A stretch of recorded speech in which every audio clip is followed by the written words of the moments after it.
ইস, ইদানিং আমি এত তাড়াহুড়োর মধ্যে থাকি, মানে কি আর বলবো।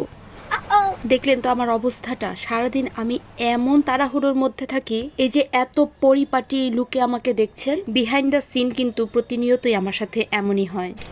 হ্যালো সবাইকে, সবাই কেমন আছেন? আমি কেমন আছি সেটা তো আপনারা দেখতেই পারলেন। আমার আজকের এই ভিডিওটি ছিল গত বুধবার দিনের ভিডিও।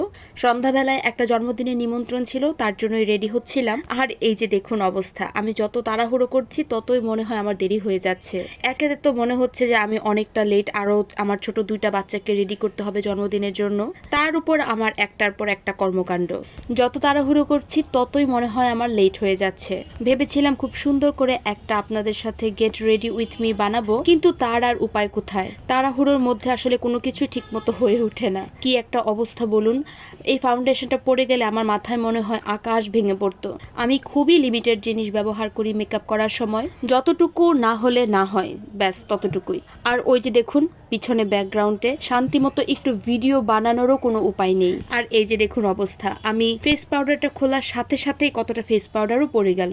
একে তো ইদানিং আমি খুবই ভিডিও কম বানাই, আর যখন ভাবি যে না খুব সুন্দর করে ভিডিওটা বানাবো, ঠিক তখনই হয় এই অবস্থা। যাই হোক, সাজুগুজুর অনেক কিছুই আমি কমপ্লিট করে ফেলেছি।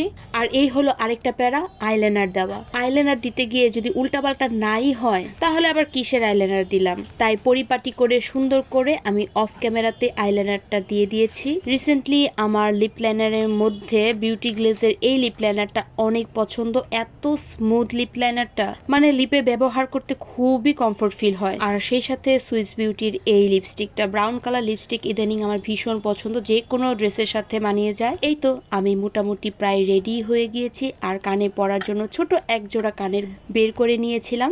ছোট কানেরটাও ভালো লাগছে, কি বলেন? আমার কাছে তো ছোট কানেরটাও বেশ ভালোই লেগেছিল। এবার চুলটা আঁচড়াতে গিয়ে দেখলাম যে মাথার উপরে ফ্যানটা ভিডিওর জন্য খুবই বাজে লাগছে। ভাবলাম ফ্যানটা অফ করে ভিডিওটা বানাই, কিন্তু গরমে আর একদম থাকাই যাচ্ছে না। এত গরমের জন্য চুলগুলোকে সোজা একদম উপরে ঝুটি করে ফেলেছি। আর চুলগুলো বাঁধার পরে কিছুটা কমফোর্ট ফিল হচ্ছিল আমার। ইদানিং এত গরম পড়েছে, এত বৃষ্টির পরেও গরম কিন্তু কোনোভাবে কম হয়নি। এই যে এখন হচ্ছে আরো একটা সমস্যা, চুলটা বাঁধার পরে মনে হচ্ছে মুখটা কেমন যেন খালি খালি লাগছে। তার কারণ হলো আমি সবসময় বড় কানের পরতে বেশি পছন্দ করি, বা আমার ফেসের সাথে ভালোও লাগে। তবে সেদিন ইচ্ছা করে একটু ছোট কানের পরেছিলাম, তারপর দেখলাম যে কেমন যেন খালি খালি লাগছে মুখটা। তাই কানের দুলটা পরে চেঞ্জ করে ফেলেছি। বলুন তো আমাকে ছোট কানের দুলে বেশি ভালো লাগছিল নাকি বড় কানের দুলে?